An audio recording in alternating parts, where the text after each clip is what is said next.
9ನೇ ತರಗತಿಯ IT ವಿಭಾಗದ 4ನೇ ಅಧ್ಯಾಯ ಪ್ರೋಗ್ರಾಮಿಂಗ್. ಇದರ ಕುರಿತು ಒಂದು ಪ್ರಶ್ನೆಯನ್ನು ನೋಡುವ. 200ಕ್ಕಿಂತ ಕಡಿಮೆ ಇರುವ 7ರ ಗುಣಲಬ್ಧಗಳನ್ನು ಪ್ರದರ್ಶಿಸಲಿಕ್ಕಿರುವ ಒಂದು ಪೈಥಾನ್ ಪ್ರೋಗ್ರಾಮ್ ಅನ್ನು ಕೆಳಗೆ ಕೊಡಲಾಗಿದೆ. ಫಾರ್ I ಇನ್ ರೇಂಜ್ ಬ್ರಾಕೆಟಲ್ಲಿ 7, 200, 7 bracket close colon print I. ಈ ಪ್ರೋಗ್ರಾಮನ್ನು ಟೈಪ್ ಮಾಡಿ ಹೋಮಿನ exam9 ಎಂಬ ಫೋಲ್ಡರಿನಲ್ಲಿ ನಿಮ್ಮ ರಿಜಿಸ್ಟರ್ ನಂಬರ್ _ ಪ್ರಶ್ನೆ ನಂಬರನ್ನು ಫೈಲ್ ನೇಮ್ ಆಗಿ ನೀಡಿ ಸೇವ್ ಮಾಡಿದ ಬಳಿಕ ಕಾರ್ಯಾಚರಿಸುವಂತೆ ಮಾಡಿರಿ. ಸಾಫ್ಟ್ವೇರ್ ನೋಡುವ. Application, programming, idle.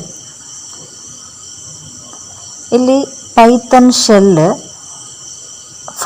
New file ತೆಗೆದ ಮೇಲೆ ಪ್ರೋಗ್ರಾಮನ್ನು ಟೈಪ್ ಮಾಡಿಕೊಳ್ಳಬೇಕು.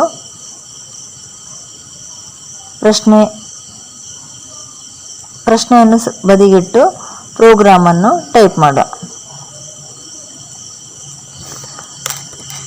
For I in range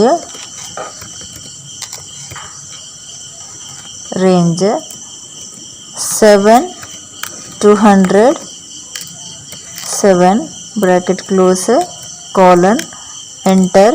next line print bracket open I bracket close. File save ಮಾಡಲಿಕ್ಕಿರುವ ಫೋಲ್ಡರ್ exam9 ಫೋಲ್ಡರನ್ನು ಡಬಲ್ ಕ್ಲಿಕ್ ಮಾಡಿಕೊಂಡು exam9 ಬಂದಿರಬೇಕು. ನಂತರ ಫೈಲ್ ನೇಮ್ ನಿಮ್ಮ register number _ question number. Save. Run module ಕೊಡುವಾಗ 200ಕ್ಕಿಂತ ಕಡಿಮೆ ಇರುವ 7ರ ಗುಣಲಬ್ಧಗಳನ್ನು ಕಾಣಬಹುದು. ನಂತರ ಪ್ರಶ್ನೆ ನೋಡುವ. ಅದನ್ನು 300ಕ್ಕಿಂತ ಕಡಿಮೆ ಇರುವ 9ರ ಗುಣಲಬ್ಧಗಳನ್ನು ಪ್ರದರ್ಶಿಸಲಿಕ್ಕಿರುವ ಪ್ರೋಗ್ರಾಮ್ ಆಗಿ ಬದಲಾಯಿಸಿರಿ.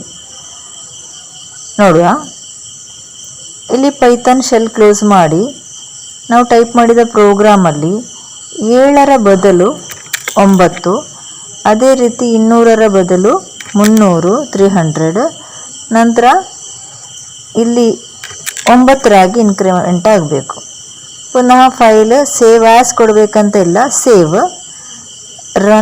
Run module. ಆಗ ನಮಗೆ 9ರ ಗುಣಲಬ್ಧಗಳನ್ನು ಕಾಣಬಹುದು. Thank you.